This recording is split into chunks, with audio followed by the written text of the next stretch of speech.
Hier, nous étions dans le sacrement de l'Eucharistie.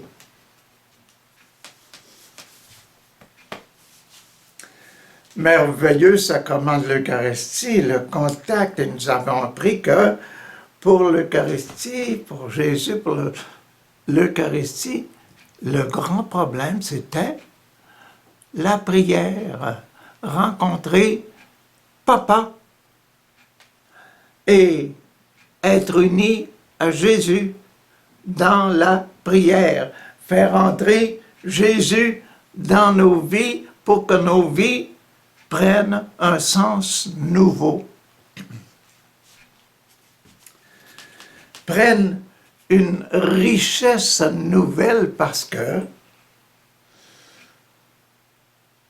quand je mets du sirop dans un bol de bine ou bien une bol de gruau, ça change de goût et puis ça devient agréable. Quand on met Dieu dans notre vie, la vie change. Hier, 1, 2, 3, 4, nous étions au plein milieu. Aujourd'hui, nous faisons un pas de plus, nous allons dans le 5, il reste 5, 6, 7. Extrême-onction, ordre, mariage. Aujourd'hui, nous sommes dans l'extrême-onction, dans notre projet de changer le monde, de purifier le monde. Notre projet d'apostolat et notre projet personnel de demeurer des leaders, des adorateurs, des hommes qui veulent avoir une vie pure devant Dieu.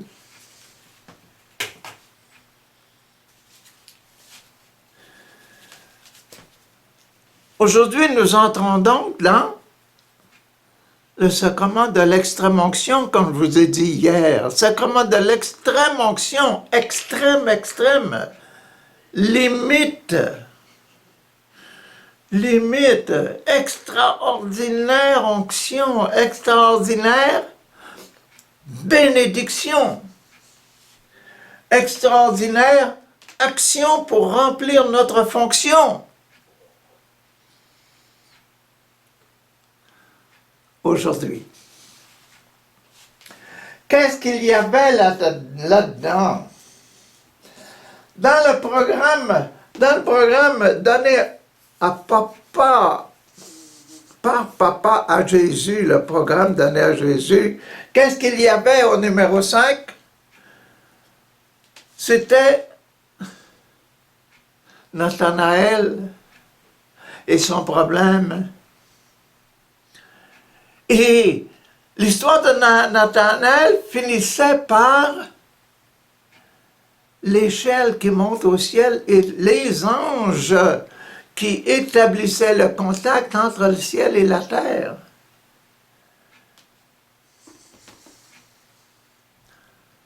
Les anges qui étaient au service de l'homme pour la purification du monde.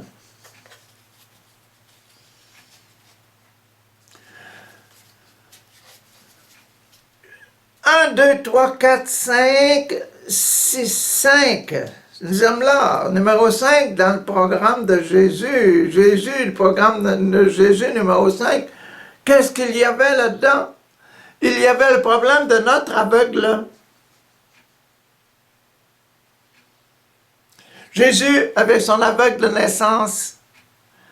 Et l'aveugle de naissance qui était persécuté. Aujourd'hui, Jésus va aussi être persécuté.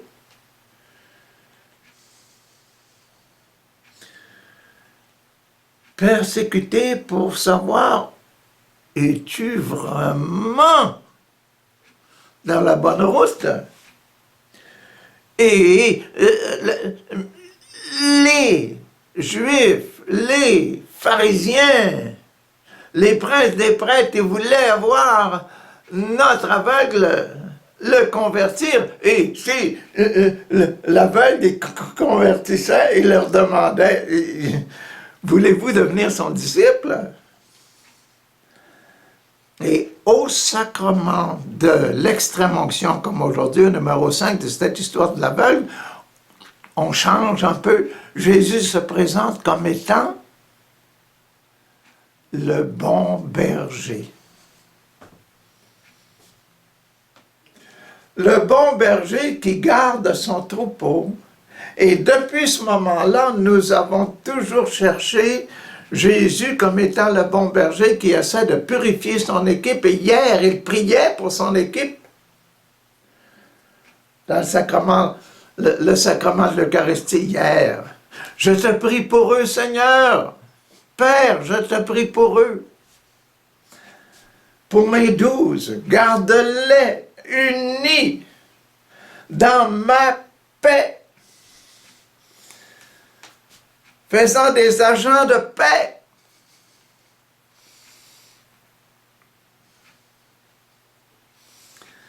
Bon berger.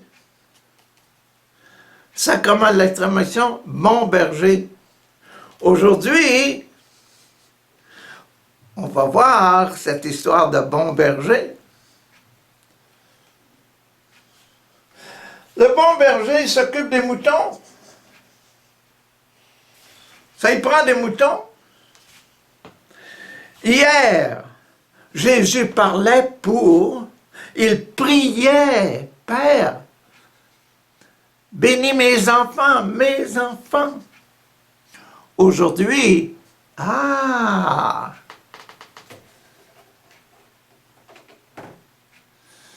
petite équipe des apôtres, là, elle vient devant le monde entier. Elle doit transformer. Le plan de Dieu, c'est de purifier le monde entier avec la doctrine que Jésus apporte sur la terre. Jésus, le bon berger, qui doit rentrer dans la bergerie, parler à tous les moutons. La petite équipe de Jésus, 11 apôtres, Judas est dehors, 11 apôtres qui doivent parler à tout le monde et transformer le monde maintenant. C'est ça, aujourd'hui, le sacrement de l'extrême-onction. C'est seulement une petite équipe qui doit conquérir le monde. Et nous, en étant catholiques, en étant chrétiens, nous devons conquérir le monde en présentant Jésus et sa spiritualité. Jésus et ses 7 sacrements, les 10 commandements, le Notre Père, les 10 béatitudes, etc., etc.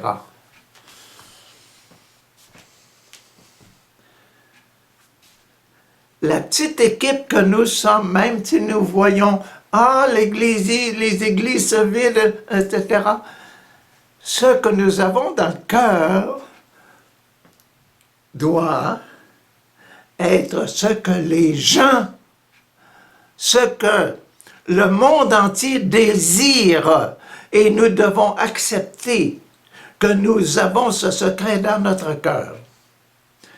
Et cette richesse, ce trésor-là, doit devenir la lumière du monde, devenir la voie, la vérité et la vie du monde. Aujourd'hui, c'est pour ça que Jésus se bat.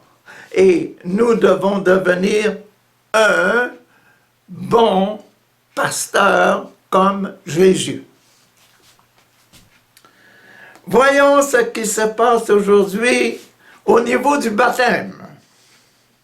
Au niveau du baptême, Jésus est encore en prière. Père,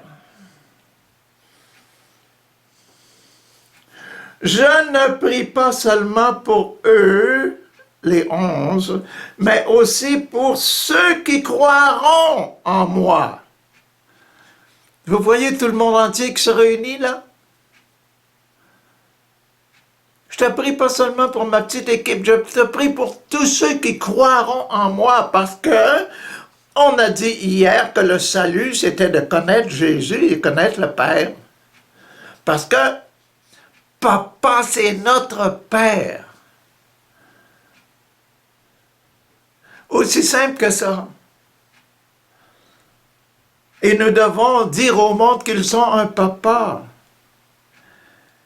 Et que l'image de papa, c'est Jésus, et que Jésus a le programme de la vie dans ces 7 sacrements.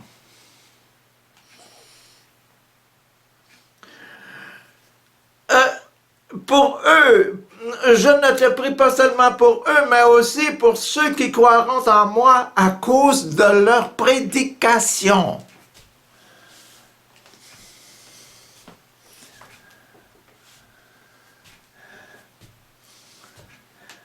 Merci Père pour notre mission. Notre mission de bon berger. Merci Père. Je prie pour que tous soient un.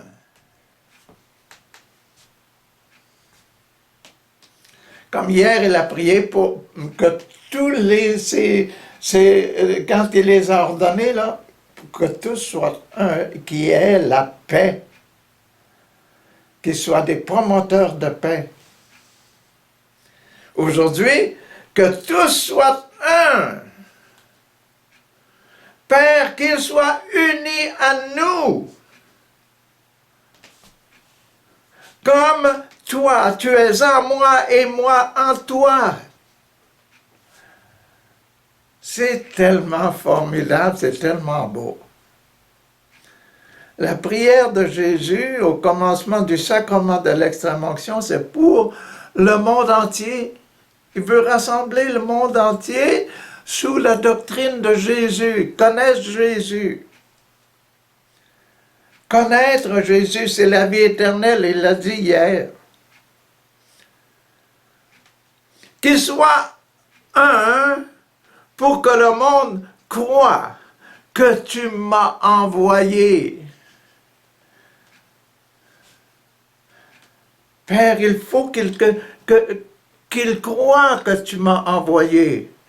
Les disciples, tous ceux à qui ils vont parler, à qui ils vont annoncer la bonne nouvelle, hein? La bonne nouvelle de notre plan de purification, notre plan de cœur pur.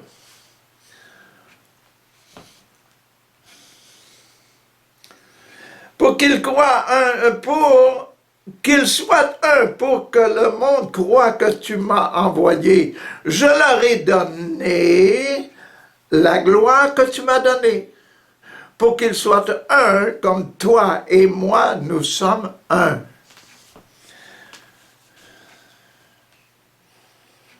Moi en eux, toi en moi,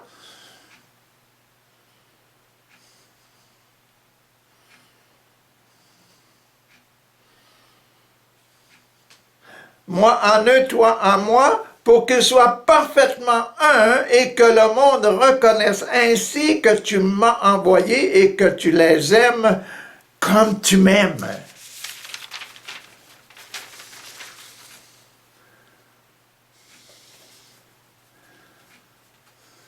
Père, tu me les as donnés. Mes 11, là, tu me les as donnés.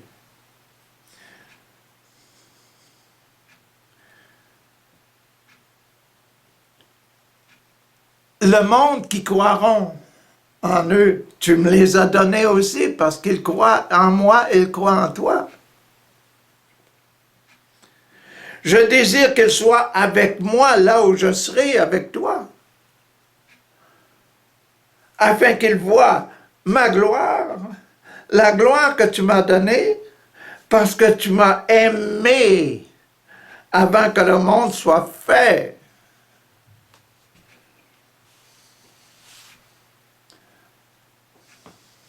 Ça date de loin, hein? Ça date de loin, ça doit être de l'éternité. Jésus existe de toute éternité, mais il est venu un jour. Pourquoi? Pour nous montrer qui est Dieu, le Messie. L'image de Dieu, il pourrait être l'image de Dieu, né de Dieu et de Maman Marie. Homme,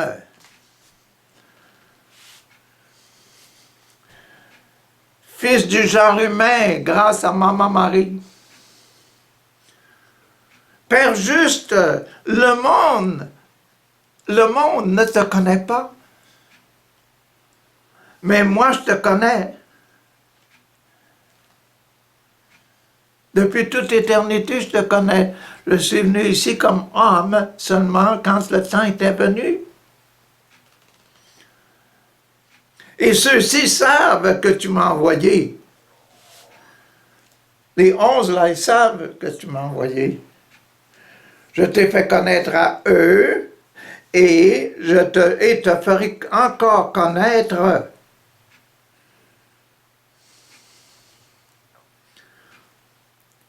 à tous leurs enfants, à tous ceux auxquels ils vont enseigner, afin que l'amour que tu as pour moi soit en eux et que je sois moi-même, que moi je sois en eux parce que je suis ton image. Je suis le cœur pur qu'ils doivent refaire, reproduire dans leur cœur.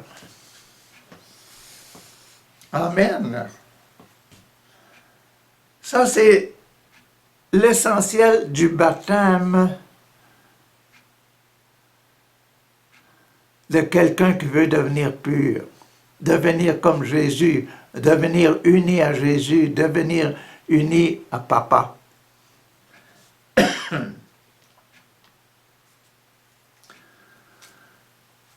OK. Jésus, le bon berger, hein? Maintenant, le bon berger, on sait que il n'est pas aimé, il est rejeté. Arrestation de Jésus. Jésus doit choisir de s'en aller au Père. Donc, il doit choisir d'être arrêté. Il doit dire oui au fait qu'il va être arrêté et mis sur la croix. Il doit dire oui à ça. Ça, c'est le baptême, on vient juste de le lire, la réconciliation. Jésus doit montrer qu'il est réconcilié avec ça. Après avoir ainsi parlé, Jésus partit avec ses disciples et alla de l'autre côté du ruisseau du Cédron.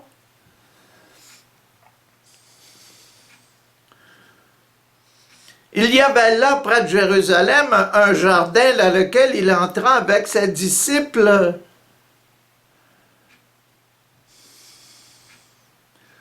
Gethsémani. Judas, celui qui le trahissait, connaissait aussi l'endroit parce que Jésus et ses disciples y étaient souvent venus ensemble. Judas faisait partie des 12, il allait là avec les 12 apôtres. C'était la place habituelle. Judas se rendit donc au jardin, amenant avec lui une troupe de soldats. Amenant avec lui une troupe de soldats, et des gardes, les gardes des prêtres, les gardes du temple de Jérusalem, fournis par les chefs des prêtres et le parti des pharisiens. Ils étaient armés et portaient des lanternes et des flambeaux.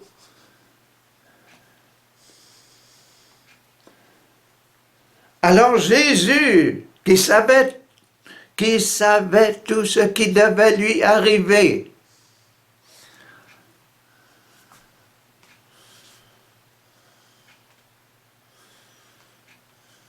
Réconciliation. Jésus savait qu'il devait mourir. Depuis qu'il avait la connaissance de quelque chose. Et depuis qu'il était Dieu, c'était en lui pour venir sur la terre, cette idée-là de devoir mourir, devoir donner sa vie pour ses brebis. Alors Jésus, qui savait tout ce qui devait lui arriver, s'avança vers eux. Je vous donne la main, une bonne poignée de main, réconciliation. Nous sommes dans la réconciliation. Jésus accueille.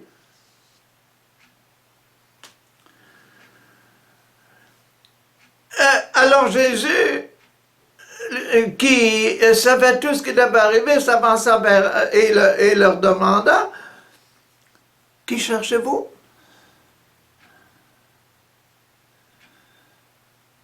Qui cherchez-vous? Ils lui répondirent, Jésus de Nazareth. Jésus leur dit, c'est moi.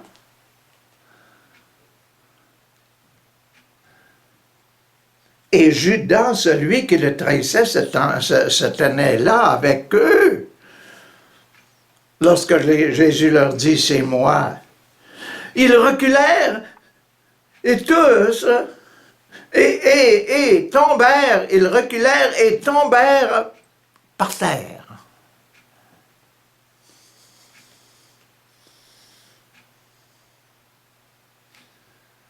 Jésus leur demanda à nouveau, « Qui cherchez-vous »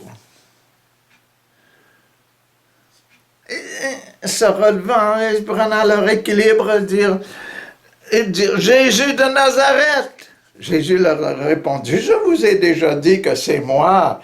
Si donc, c'est moi que vous cherchez, laissez partir ces autres hommes. »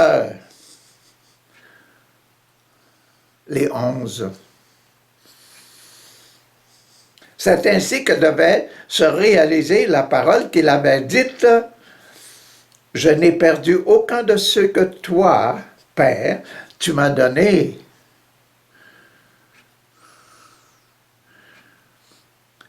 Simon-Pierre avait une épée. Il tira, frappa le serviteur du grand prêtre et lui coupa l'oreille. Lui coupa l'oreille droite. Ce serviteur s'appelait Malchus. Mais Jésus dit à Pierre, « Remets ton épée au fourreau. »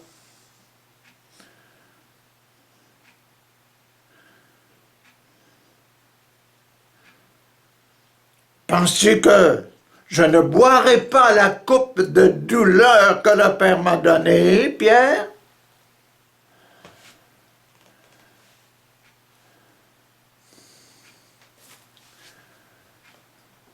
Jésus est réconcilié. Jésus est réconcilié et est pour nous un exemple de vie. Dans nos difficultés, nous devons nous réconcilier. Quand nous croyons que nous sommes persécutés injustement, nous devons réconcilier. Ça peut être le programme que papa veut, le meilleur événement que le bon Dieu veut qui arrive dans ma vie. Ici, c'est vrai.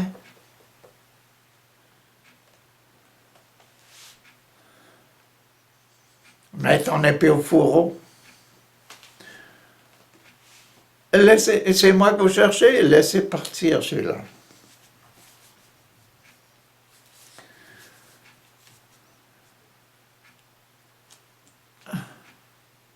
Confirmation.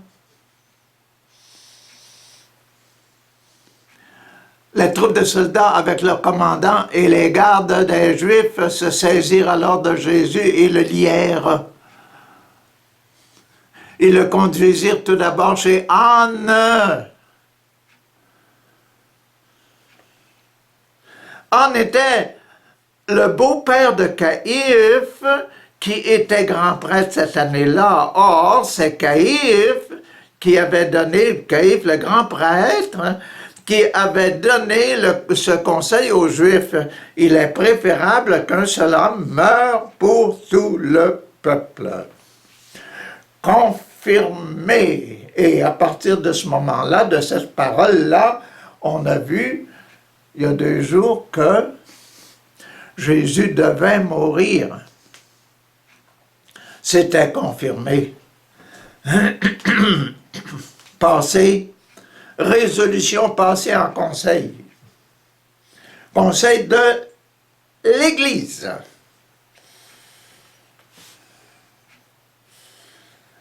Qui voulait tuer Jésus pour rendre gloire à Dieu. Yahvé. Bien intentionné. Mais quand on gratte un peu, il voit qu'il y a certains ont des mauvaises intentions aussi. Il y a de l'orgueil là-dedans.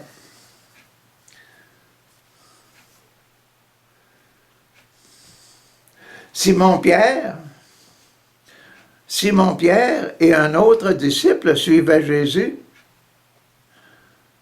Les bons moutons suivent le berger.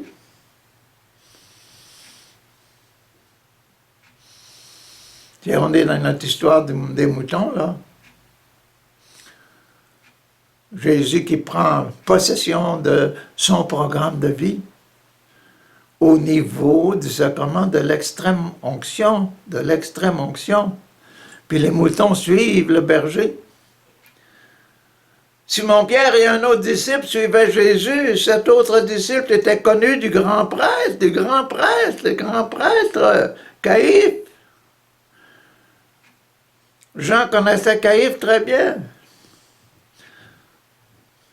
De sorte qu'il entra en même temps que Jésus dans la cour intérieure de la maison du grand prêtre. Mais Pierre, un autre petit mouton,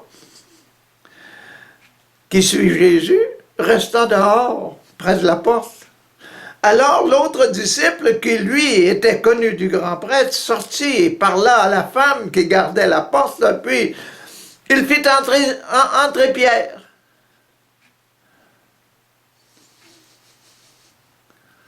La servante qui gardait la porte dit à Pierre,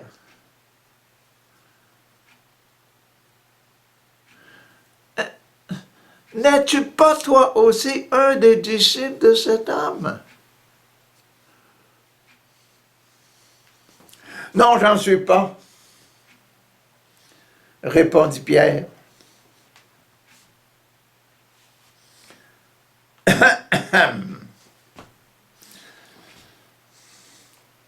Comme il faisait froid, les serviteurs et les gardes avaient allumé un feu autour duquel ils se tenaient pour se chauffer. Pierre aussi se tenait avec eux, se réchauffait et se chauffait. Fini pour la confirmation. Saint-Pierre s'est confirmé. Je l'aime pas, je suis pas avec lui, c'est pas mon gars. Je suis pas son disciple. Il s'est confirmé. Je suis pas un membre de troupeau.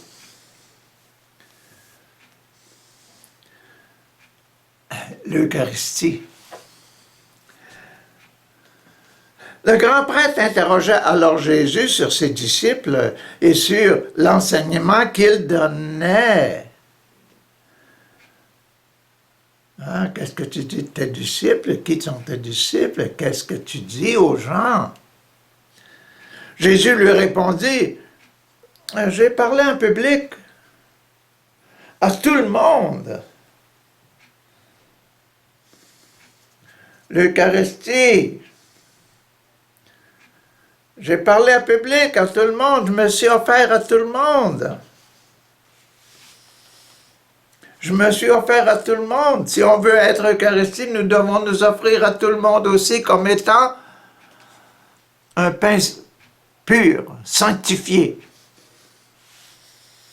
Une hostie pure, sanctifiée.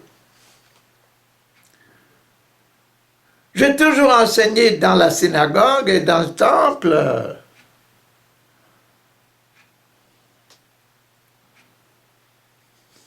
Où se rassemblent tous les Juifs, tous les Juifs, tous les Juifs. Je n'ai rien dit en cachette. Pourquoi m'interroges-tu? Demande à ceux qui m'ont entendu ce que je leur ai dit. Ils savent bien, eux, de quoi je leur ai parlé.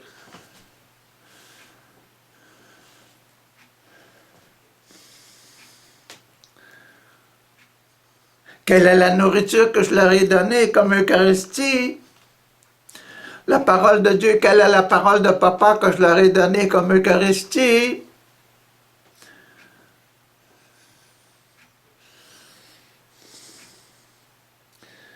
Mais on est dans le sacrement de l'extrême-onction maintenant ici, là. Au moment où Jésus prononçait ces paroles, un des gardes qui se trouvait à côté de lui donne une gifle en disant, « Est-ce ainsi que tu réponds au grand prêtre? Au grand prêtre? »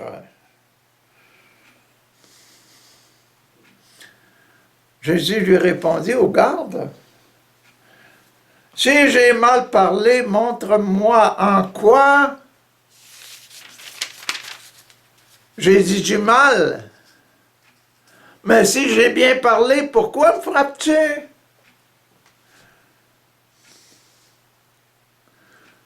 C'est pas une réaction dure, c'est une réaction aimante. Écoute, là, réfléchis, garde, là. Rentre dans toi-même, là. Si j'ai pas mal parlé, dis-le-moi, qu'est-ce que j'ai dit de mal? Mais si j'ai bien parlé, là, tu devras dire oui, oui, oui, c'est bien ça.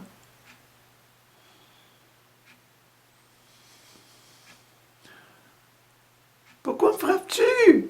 Dit Jésus.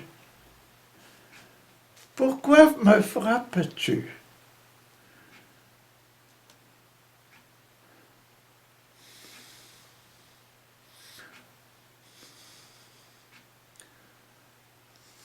Anne l'envoya alors toujours lié, Jésus toujours lié vers Caïphe, le grand prêtre.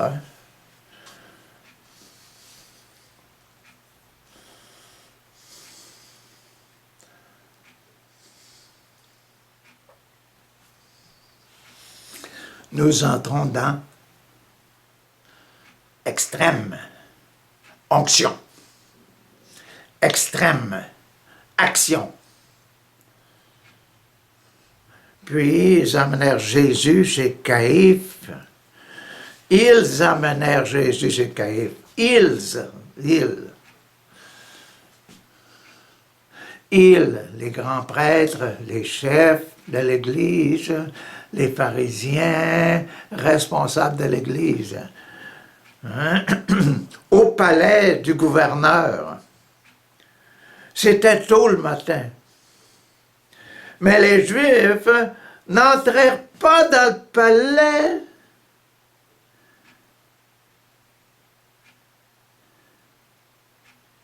Les pharisiens, les prêtres, c'est le sabbat, la veille du sabbat.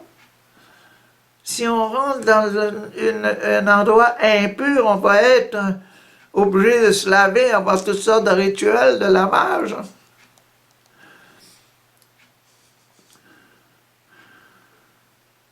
Mais les Juifs n'entrèrent pas dans le palais afin de ne pas devenir impurs et de pouvoir manger le repas de la Pâque pure. Oui, ces gens-là étaient bien intentionnés.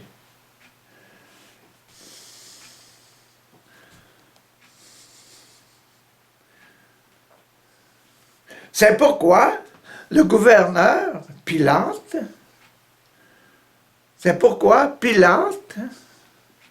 sortit pour aller vers eux.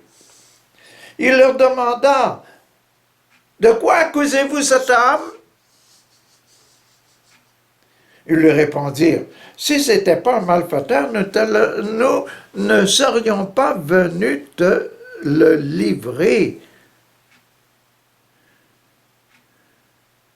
C'est un malfaiteur. Pilate leur dit, « Prenez-le vous-même et jugez-le selon votre loi. »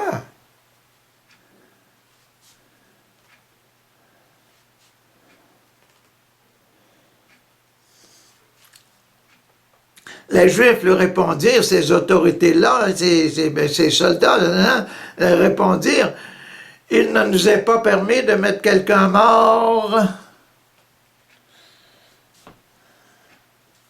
Tu ne tueras pas. »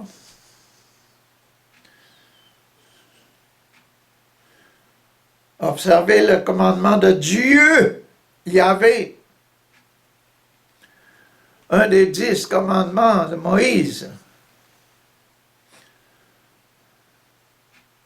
C'est ainsi que devait se réaliser la parole que Jésus avait dite pour indiquer de quelle mort il allait mourir.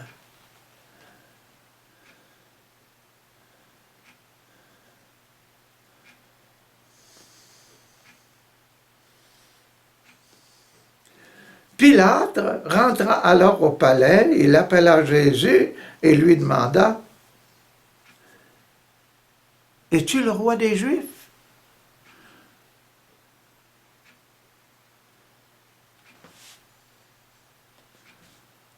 On est au sacrement de l'ordre, là.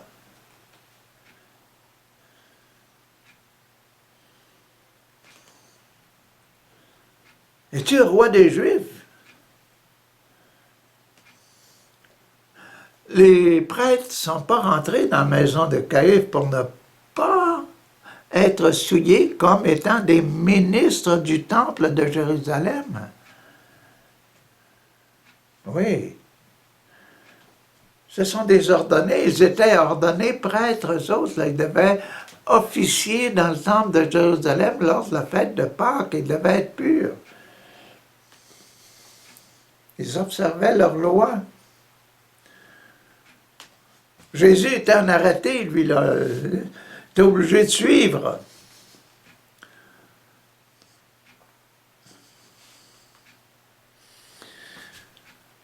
Es-tu le roi des Juifs? Jésus lui répondit, « Dis-tu cela parce que tu as pensé toi-même, parce que tu y as pensé toi-même,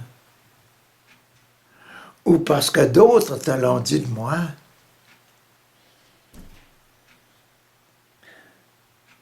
Est-ce un désir personnel ou un désir politique?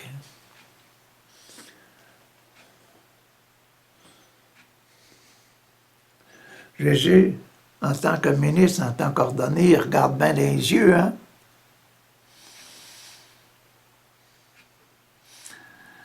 Dis-tu ça parce que tu l'as entendu dire ou bien c'est une idée personnelle? C'est une faute personnelle ou bien c'est une faute imposée? Pilate répondit, « Suis-je un Juif? Moi,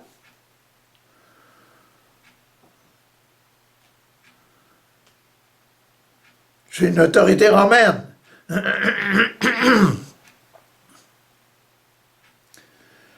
Ceux de ta nation et les chefs des prêtres t'ont livré à moi. Qu'as-tu fait?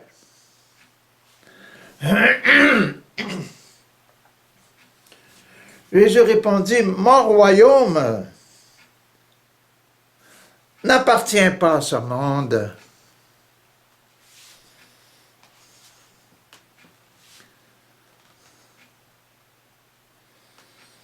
Si mon royaume appartenait à ce monde, mes serviteurs auraient combattu pour empêcher qu'on ne me livre aux Juifs. Mais non, mon royaume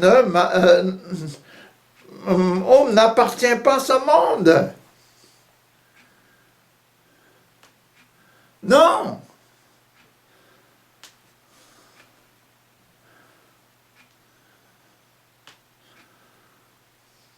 Qu'est-ce qu'il y a en arrière de tout ça?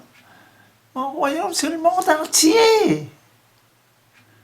C'est tout le monde. Mon royaume est plus grand que tout ton royaume à toi. Mon royaume est plus grand que ceux qui m'ont approché devant toi puis veulent ma mort. Mon royaume, je suis le roi du monde. Wow! Pilate lui dit alors, tu es donc un roi? Jésus répondit, tu le dis.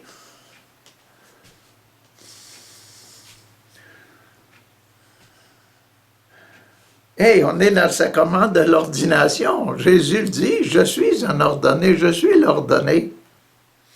Tu le dis, je suis roi, je suis né, je suis venu dans le monde pour parler, pour parler, pour parler.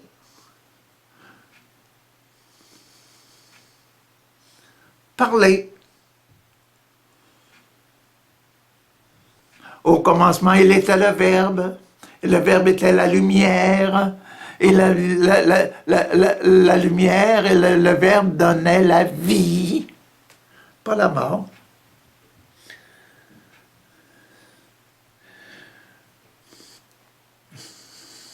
Je suis né, je suis venu dans le monde pour parler de la vérité.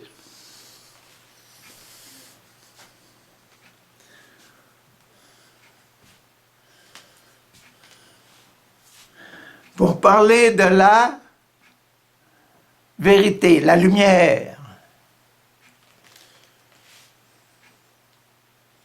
Je suis la lumière du monde.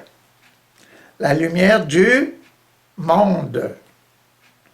La vérité du monde. Il faut aller profond, hein? Faut y aller lentement.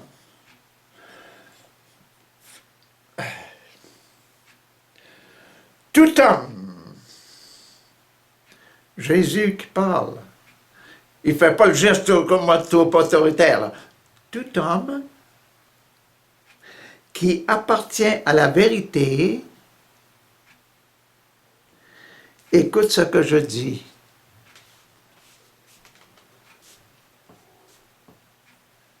Ah, c'est comme ça que tu es le roi du monde? Tous ceux qui t'écoutent, qui te connaissent, qui étudient comment tu vis et comment tu fais, tout ce que tu parles, tout ce que tu dis, sont tes enfants, sont les enfants de ton royaume. Aïe, aïe, aïe, aïe, aïe.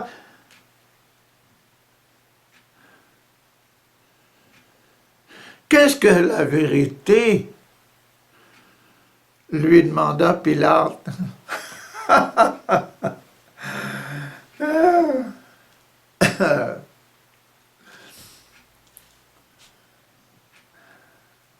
C'est comme si Pilate, c'est théorique, pas mal théorique dans l'affaire.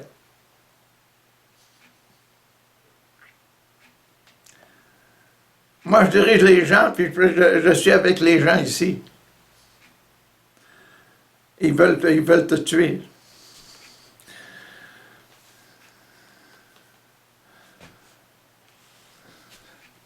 Après avoir prononcé ces mots, Pilate sortit de nouveau et on rentre dans le dernier petit passage, là, celui du sacrement du mariage. Après avoir prononcé ces mots, Pilate sortit de nouveau pour aller vers les Juifs. Sorti de sa maison, là, puis il allait vers les Juifs à l'extérieur, parce que les Juifs ne pouvaient pas rentrer dans sa maison avant la fête de Pâques pour ne pas être impurs.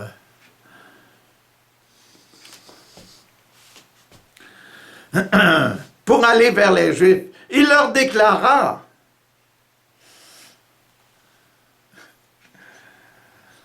je ne trouve aucune raison de condamner cet homme.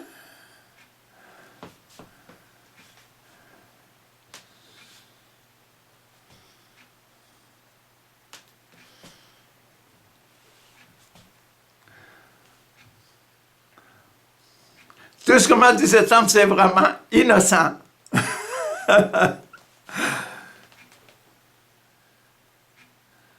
C'est pas coupable.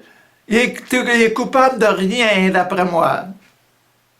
Mais selon la loi, selon la coutume, que vous avez, la coutume qui est faite pour vous, je vous libère toujours un prisonnier à la fête de Pâques. Voulez-vous que je vous libère le roi des Juifs? Il aurait dû dire le roi du monde, ça aurait été plus juste.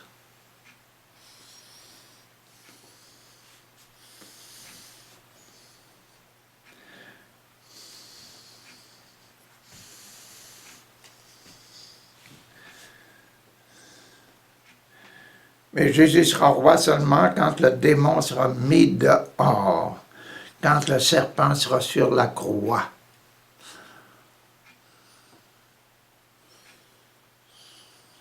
Mais selon la coutume, je libère un prisonnier à la fête de Pâques. Voulez-vous que je vous libère le roi des Juifs? Alors, ils se mirent à crier: non! Pas lui! C'est Barabbas que nous voulons.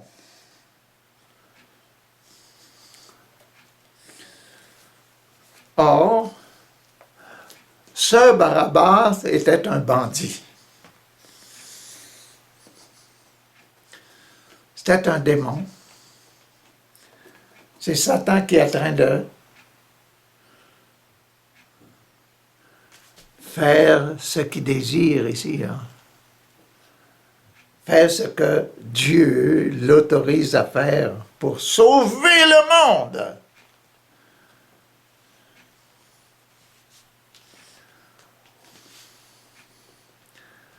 C'est l'extrême décision et l'extrême onction de notre prêtre Jésus.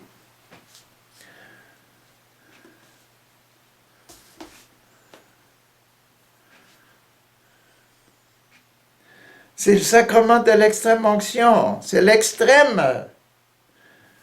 Après cela, Jésus va être conduit. Allons-y à la croix. Acceptons notre croix. Donc, nous sommes aujourd'hui au sacrement de l'extrême onction. Demain, ce sera le sacrement de l'ordre. Donc, le sacrement du vrai berger qui combat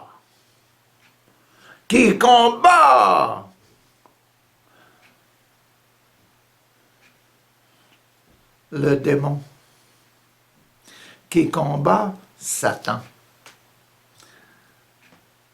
Demain, pour l'ordination, l'ordre